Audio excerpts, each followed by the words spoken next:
ng'akakiiko ka Parliament tuli bennyamivu nti okumala kati wiikisi 2 abamawulire aba gavumenti eya wakati ab'ekibiina ekiramuzi batuliko batulugunya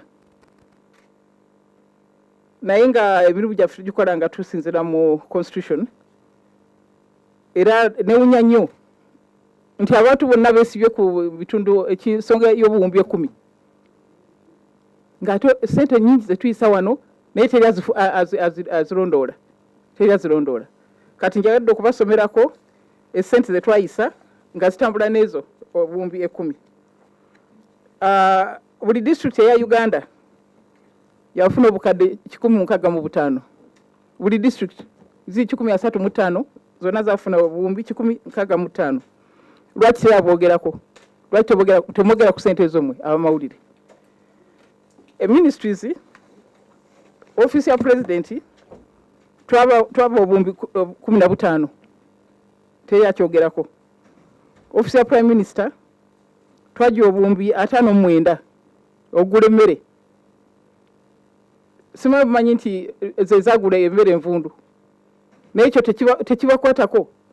Emmere envundu mulyoke temugifaako. Amata agali expired ge bagabira abantu ezo na sente zaffe naye temubyogerako. Mubyogereko nabyo. Ministry of Defense twaji obuwumbi 29 teyakyogerako. Ministry of Health yajjanga esabye obuwumbi 62 ne tusalawo nti tugiwagire kubanga yalina omulimu ogw'amaanyi ne tuba obuwumbi 94. Ministry of ICT bajja wano nga basa obuwumbi 14 bagenda kutimba bipande mu luguudo mu Uganda yonna ne tuganda naye abantu abagenda okusoma bipande bali mu maka gaabwe. Ebasi tezitambula, emmotoka tezitambula, ani agenda okusoma bipande ne sente tuzigaana. Ndowako obuwumbi 6 naye ku sente z'obuwumbi 6 nammwe ab'emidiya mmwe mwafunako obuwumbi 3 kitundu ne UBC nefunako obuwumbi 2. Immigration Control Board akawumbi 1.7. KCCA twaji obuwumbi 2. Uganda Police Force twaji obuwumbi 38. Uganda Prison Service twaba obuwumbi 4.3.